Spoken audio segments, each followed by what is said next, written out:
হাজার হাজার মানুষকে কাঁদিয়ে শেষ বিদায় নিলেন মুক্তিযোদ্ধার মহানায়ক, মুক্তিযোদ্ধার সংগঠক, বীর মুক্তিযোদ্ধা গোলাম মোস্তফা বিশ্বাস। 1971 সালের সেই ভয়াবহ দিনগুলিতে সবাই যখন নিজেকে বাঁচানোর জন্য এদিকে ওদিকে দিকভ্রান্ত হয়ে ছুটে বেড়াচ্ছিলেন, পালিয়ে বেড়াচ্ছিলেন পাকিস্তানি হানাদার বাহিনীর হাত থেকে বাঁচার জন্য, ঠিক তখন নিজের জীবনকে বাঁচিয়ে রেখে তার কয়েকজন বন্ধুকে সাথে নিয়ে তিনি নেমে পড়েন এক মহা মিশনে। সেই মিশনটি ছিল ঝিনাইদহ কুষ্টিয়া মহাসড়কের কুমার নদের উপর অবস্থিত শৈলকুপা উপজেলার বর্দা ব্রিজ ভেঙে পাকিস্তানি হানাদার বাহিনীদের প্রতিহত করা। যেই কথা সেই কাজ গোলাম মোস্তফা বিশ্বাস সেদিন কয়েকজন সঙ্গীকে নিয়ে আর একটা মাত্র রাইফেল নিয়ে, সেই রাইফেলটি তিনি নিজের কাছেই রেখেছিলেন। এই পাকিস্তানি হানাদার বাহিনীদের যে পথ দিয়ে আসবেন, আসার সময় কুমার নদের উপর তৎকালীন যে সিএমবির ব্রিজ ছিল সেই ব্রিজ তারা ভেঙেছিলেন। ভেঙে তার উপর চাটই বিছিয়ে দিয়ে তারা আলকাতরা ছিটিয়ে দিয়েছিলেন, যাতে হানাদার বাহিনী বুঝতে না পারে যে এখানে তাদের জন্য ও বীর মুক্তিযোদ্ধা গোলাম মোস্তফার নেতৃত্বে তাদের মৃত্যু ফাঁদ তৈরি করে রাখা হয়েছে। এরপর যখন কয়েকটি গাড়ি আসলো, পরপর 3টি গাড়ি সেই কূপের মধ্যে পড়ে নদীর নিচেই পড়ে, তখন তারা দিগ্ভ্রান্ত হয়ে ফাঁকা গুলি ছুড়তে থাকে। কিন্তু তখনই বাংলাদেশের পক্ষে, স্বাধীনতার পক্ষে প্রতিরোধ যোদ্ধা হিসাবে প্রথম গুলিটি করেন এই গোলাম মোস্তফা বিশ্বাস। তিনি ইতিহাসের পাতায় এক মহানায়ক বনে চলে যান। সেদিন 3 প্লাটুন পাকিস্তানি হানাদার বাহিনীর কেউ জীবিত ফিরে যেতে পারেনি মোস্তফা বিশ্বাসের কৌশলের কাছে। এই মানুষটি বরাবর ছিল প্রচার বিমুখ মানুষ। এই মানুষটিকে নিয়ে বাংলাদেশ বেতার খুলনায় নিয়মিত মুক্তিযোদ্ধা বিষয়ক অনুষ্ঠানটি প্রচার করা হতো। এই মানুষটিকে নিয়েই অনেক লেখালেখি হয়েছে। তবু এই মানুষটি মানুষের কাছে নিজেকে কখনো বড় হিসাবে পরিচয় দেননি।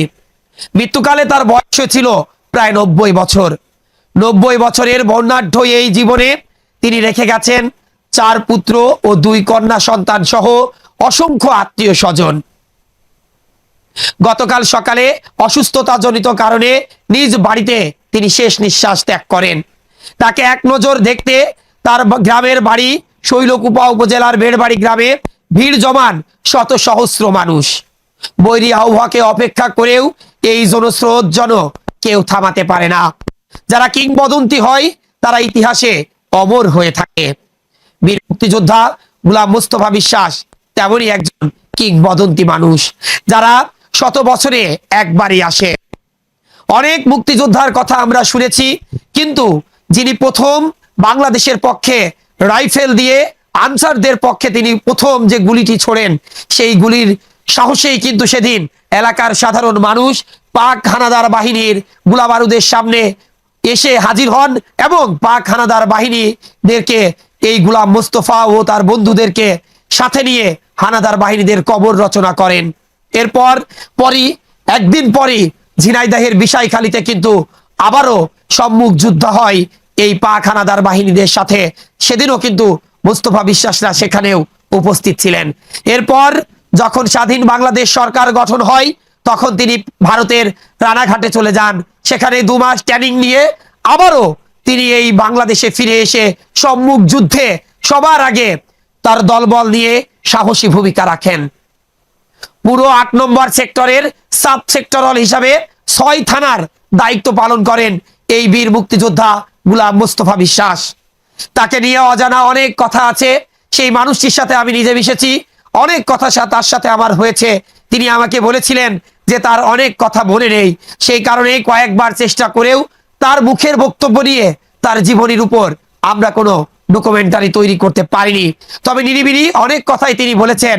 1971 সালে সাব সেক্টরাল কমান্ডার হিসাবে বৃহত্তর যশোর জেলার 6 থানা, বা এখন যেগুলোকে থানা বলা হয় তখন সেগুলোকে মহকুমার বলা হতো, সেই মহকুমারের দায়িত্ব কিন্তু পালন করেছিলেন এই বীর মুক্তিযোদ্ধা গোলাম মোস্তফা।